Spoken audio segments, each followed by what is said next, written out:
Élisabeth Louise Vigée Le Brun, also known as Louise Élisabeth Vigée Le Brun, or simply as Madame Le Brun, was a French painter who mostly specialized in portrait painting in the late 18th and early 19th centuries. Her artistic style is generally considered part of the aftermath of Rococo, with elements of an adopted neoclassical style. Her subject matter and color palette can be classified as Rococo, but her style is aligned with the emergence of neoclassicism. Vigée Le Brun created a name for herself in ancient Régime society by serving as the portrait painter to Marie Antoinette. She enjoyed the patronage of European aristocrats, actors, and writers, and was elected to art academies in 10 cities.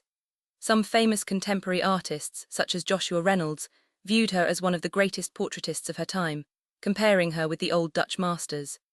Vigée Le Brun created 660 portraits and 200 landscapes.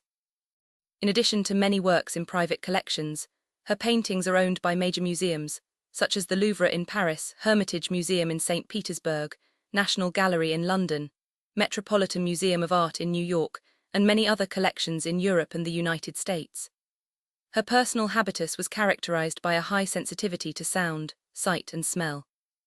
Between 1835 and 1837, when Vigée Le Brun was in her 80s, with the help of her nieces Caroline Rivière and Eugénie Tripier-Lefranc, she published her memoirs in 3 volumes, Souvenirs, some of which are in epistolary format. They also contain many pen portraits as well as advice for young portraitists. By the time she was in her early teens, Élisabeth was painting portraits professionally. She greatly disliked the contemporary high Rococo fashion and often solicited her sitters to allow her to alter their apparel. Inspired by Raphael and Domenichino, she often draped her subjects in shawls and long scarves. These styles would later become ubiquitous in her portraiture. After her studio was seized for her practicing without a license, she applied to the Académie de Saint-Luc, which unwittingly exhibited her works in its salon. In 1774, she was made a member of the Académie. Her studio's reputation saw a meteoric rise, and her renown spread outside France. By 1774, she had painted portraits which included those of the Comte Orloff, Comte Pierre Tuveloff, one of Empress Elizabeth's favorites, the Comtesse de Brun, the Duchess of Orleans, future mother of King Louis Philippe, the Marquis de Choiseul, and the Chancellor de Aiguesseau, among many others. In 1776, she received her first royal commission to paint the portrait of the Comte de Provence, the future King Louis XVI. After her stepfather retired from his business, he moved his family to the Hôtel de Loubet in Paris, where she met Jean-Baptiste Pierre Le Brun, a painter, art dealer and relation of the painter Charles Le Brun, on the Rue de Cléry where they lodged. Élisabeth visited M. Le Brun's apartments frequently to view his private collection of paintings, which included examples from many different schools.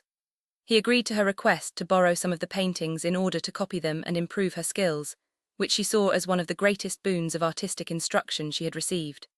After residing in the Hôtel de Loubet for 6 months, M. Le Brun asked for the artist's hand in marriage. Élisabeth was in a dilemma as to whether to agree or refuse the offer. She had a steady source of income from her rising career as an artist and her future was secure. As such, she wrote, she had never contemplated marriage. On her mother's urging and goaded by her desire to be separated from her stepfather's worsening temperament, Élisabeth agreed, though her doubts were such that she was still hesitant on her wedding day on 11 January 1776. She was 20 years old. The wedding took place in great privacy in the St. Eustache Church, with only 2 banns being read, and was kept secret for some time at the request of her husband, who was officially engaged to another woman at the time in an attempt to secure a lucrative art deal with a Dutch art dealer. Élisabeth acceded to his request, as she was reluctant to give up her now famous maiden name. In 1778, she and her husband contracted to purchase the Hôtel de Loubet. In this same year, she became the official painter to the Queen.